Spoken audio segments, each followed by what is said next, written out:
The Dental Download Podcast is your source for insight into dental school, conversations with dentists, specialists, and leaders in the industry. With new episodes every Monday morning, I'm your host, Haley Schultz. Let's get into this week's episode. Hello everyone, happy Monday. Welcome back to another episode. We have a solo episode and one of my most nostalgic and classic episodes, a semester recap. I do these every single semester, so we're going to be talking about everything that went down D4 summer semester.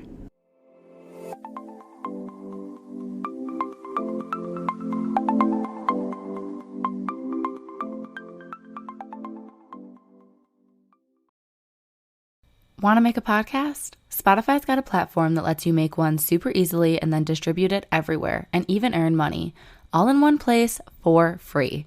It's called Spotify for Podcasters. Here's how it works. Spotify for Podcasters lets you record and edit podcasts right away from your phone or computer, so no matter what your setup is like, you can start creating today. Then you can distribute your podcast to Spotify, but also everywhere else podcasts are heard. Video podcasts are also available, and you can earn money in a variety of ways, including ads and podcast subscriptions. Did I mention it is totally free, no catch?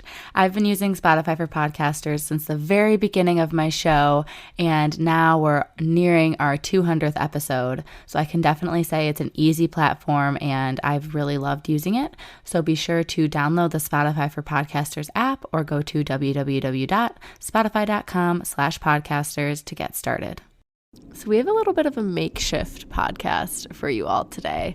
I apologize if it's echoey, there's any background noise. There's no one in the dental school right now because it's our last day before we return from break, so it's Sunday night.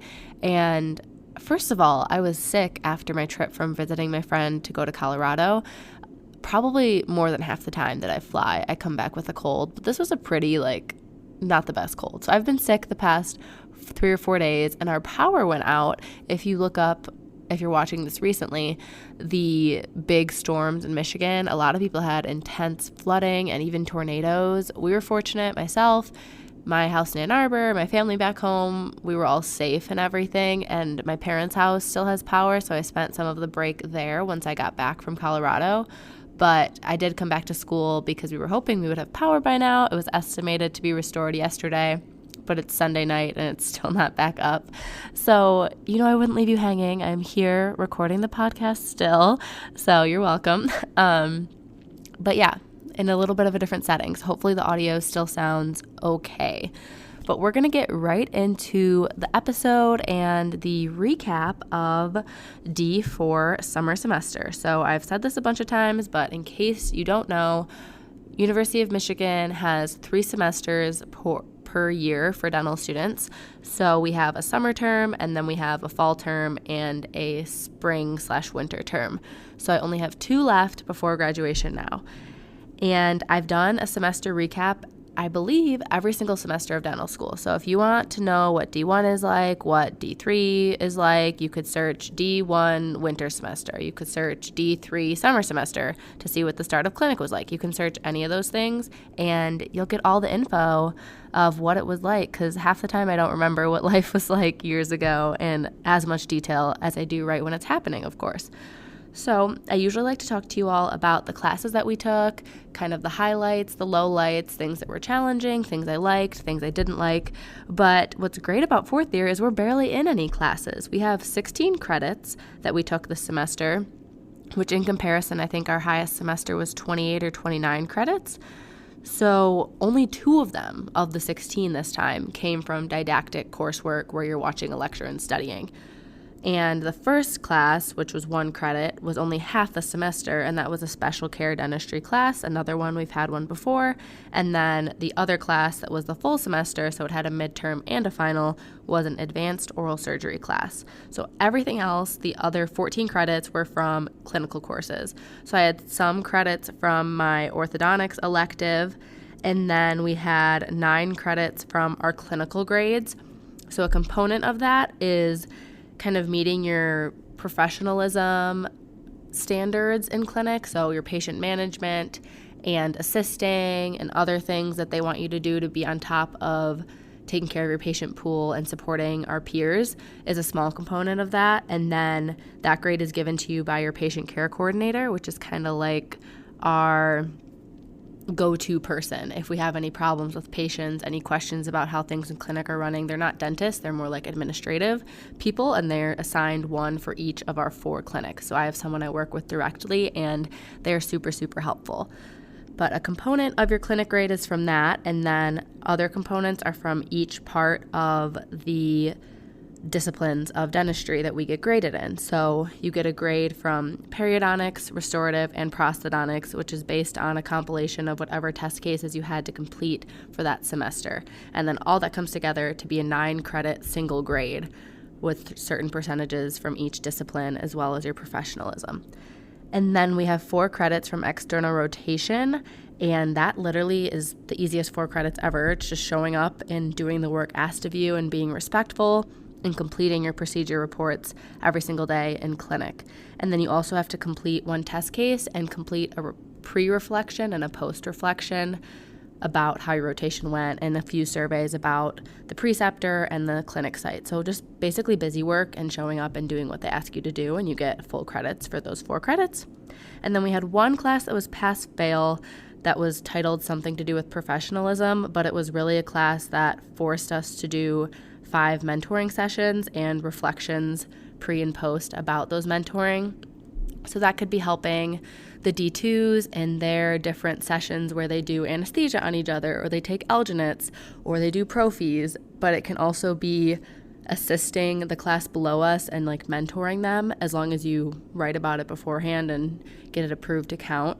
So mine were mostly from the 2 assigned sessions. One was like blood glucose and physical exam, that kind of skill set, and then the other one was taking diagnostic impressions. And then my remaining 3 of the 5 were from mentor assisting. You could also help out in like the radiology clinics. There's a lot of ways to get those 5 experiences done that let you pass that class, but it just kind of keeps the school running in a way that's supportive and helpful and has people to mentor and teach during those sessions, because there's only usually 2 faculty and 20, 30 students assigned. The students get paired up, and they need more people to facilitate the learning of those small group sessions. So that's where they have the D4s come in and help. And usually there's a D4 for every 2 or 4 students as they're learning, plus the 2 faculty floating around for, I don't know, anywhere from 20 to 30 students at a time. Just a few quick likes and dislikes, if you will, of the classes and the class structure. Obviously, who doesn't like less credits, less classes, less studying? And I thought that the oral surgery class was fairly similar to all of our other oral surgery classes, just a little bit deeper dive. So it wasn't too complicated to learn or study. I wasn't like keeping up with it week to week. I would just watch all the lectures and study about a week or so before the exam. It would end up being, I don't know, 5-10 lectures at a time or something, so it wasn't too terrible, which meant that week to week, all I was really focusing on was patient care and patient pool management, and then anything in my personal life. So that would be probably the biggest like, and I honestly love teaching and mentoring, and I have a lot of friends in the younger classes from different club involvements, and like even 2 of my roommates this year are D2s, so I love the mentoring. Like, I got to help one of my roommates with her alginate lab, and I've had them come assist me, and that's been really fun. Or I help my different friends from Bible study that are D3s with their first filling, and they get to same day on my patients, and I can mentor them through that filling too. So it's been fun. All the requirements for assisting, I haven't really minded. I mostly use them trying to help out the younger students, and occasionally I would assist my classmates, but it really felt like the younger students needed the help more, so that's often what I was using my assisting requirements towards. We were required to assist 2 times per week for part of that grade, so that ended up being around 16 or 17 for me, because I was gone for 4 weeks on rotation. So weeks that you're gone, they obviously don't expect you to be here and assisting, but weeks that you're present, they expect you to assist 2 times per week on average. They don't look back at when you did them. You just have to have the correct number in the system by the end of it. So some people are trying to do 5 or 6, like half of them, all the last week of clinic, and then other people are done like a few weeks before if you start and work ahead. And the biggest thing, I think, is being productive with your time and trying to think of dental school as kind of a transaction. How much money you're paying every day, regardless of what experience you get, you're still spending the same amount of money, and it's hard for me to think about it that way. But if you have a patient cancel, you should do something. You should get lab work done, assist, go check out the specialty clinics, like do something, not just go home and sit on the couch, which I definitely took advantage of a few times in the summer, or maybe went outside and had fun, whatever it may be. But I'm trying to be better about that as we're approaching my last 2 semesters as a student ever. Of course, dentists, we're going to be lifelong learners, yes, but I really want to make the most of having access to those specialty clinics and residents and awesome docs here that you just don't have that same educational opportunity when you're out practicing. So I'm really trying to make the most of getting into oral surgery more. I never really spend extra time in oral surgery at the dental school than what's required. So I want to spend more time there and get more competent with extractions. That's probably my biggest goal going into fall semester. I probably should do either a segment in this episode, or I'll probably save it for the next one since I didn't write them out yet, but some goals that I'll set for D4 fall just to hold myself accountable, and then we can look back and see if I accomplished them. I don't think I made any goals for this past semester specifically. I had like my 2023 calendar goals, but I don't think I had anything for this summer semester to reflect on. But I will put that in the intro or something of the next solo episode. But that's really everything for likes and dislikes that kind of comes to mind, and things I want to do differently going forward and different advice that I would have.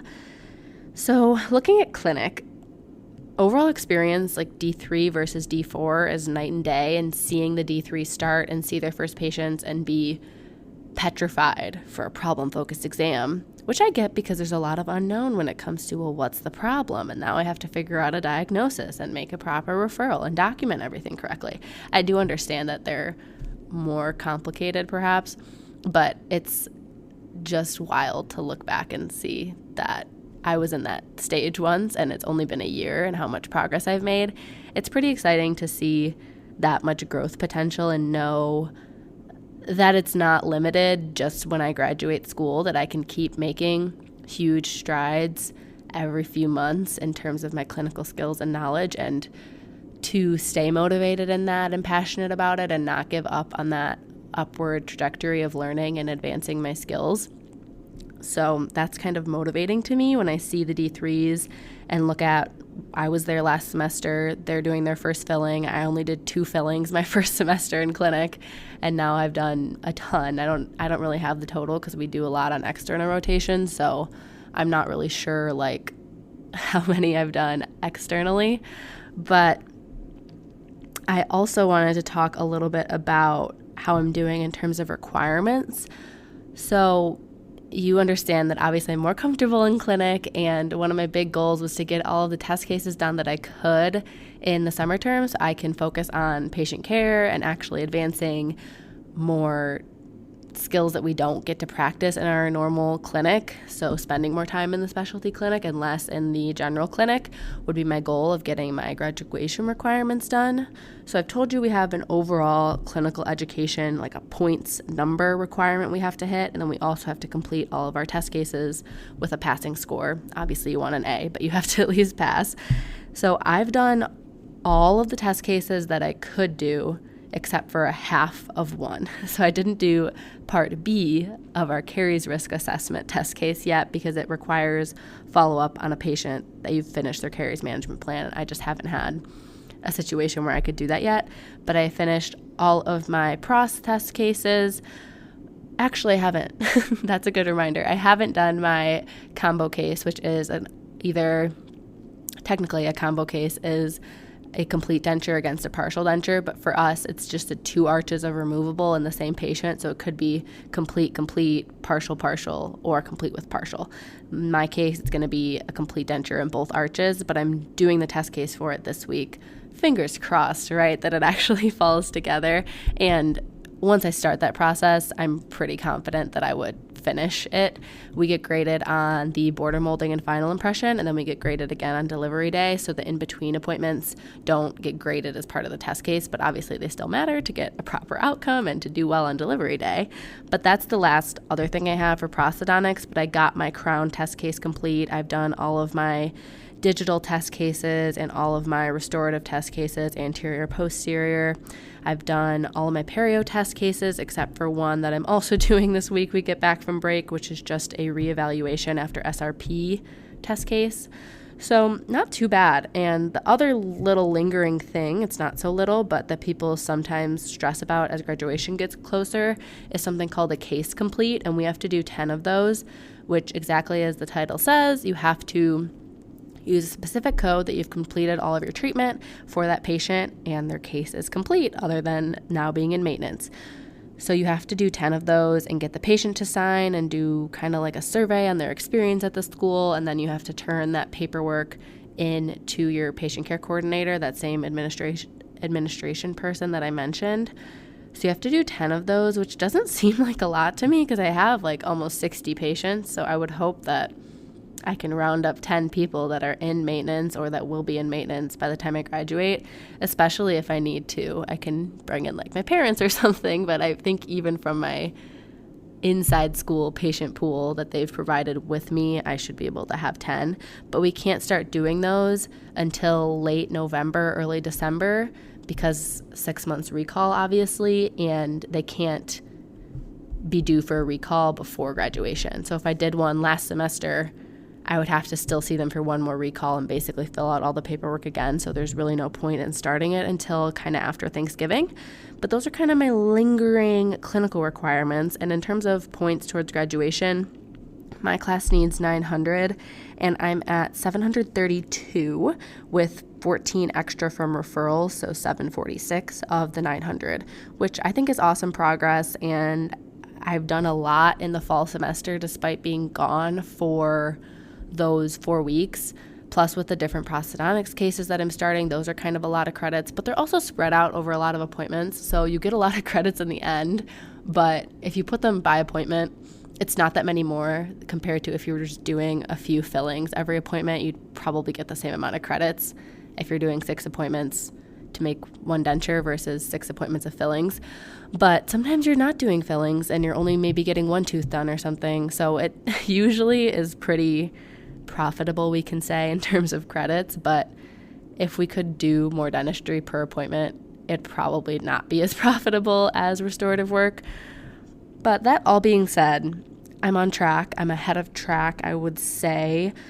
I don't really know where everyone else stands. I know some people are done. I know some people are way behind me. So I would imagine I'm kind of average, which is fine. And I'm hoping I can finish them all in the fall. If it goes anything like this past semester did, I definitely would be on track to do that.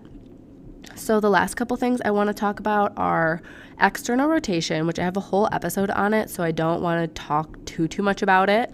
I will refer you to that episode, and then I'll do some quick club updates, personal life updates, and we'll close off the episode. Okay, we aren't going to make this take too much longer because I'm coughing up a storm here with a hoarse voice from this cold. But external rotation, I was in Cadillac, Michigan. That site is no longer taking student externs, so if you're a U of M dental student listening, it's not necessarily relevant to anywhere you would get assigned, but it's still similar to a lot of our other clinical sites. So notable things I would say was doing my first root canal kind of most of the way through. We didn't get to finish it. But I got a lot more confident with extractions in the moment, but it's been so long that now my confidence is dropping back down again, so I need to get up in OS at some point. I have a whole week rotation coming up at the dental school in oral surgery in mid-October, so we'll reevaluate there, but also probably on my external rotation the 2 weeks I have at the end of September. And speaking of my next external rotation, I was assigned to a pediatric clinic, like fully pediatric, except on Fridays they see veterans.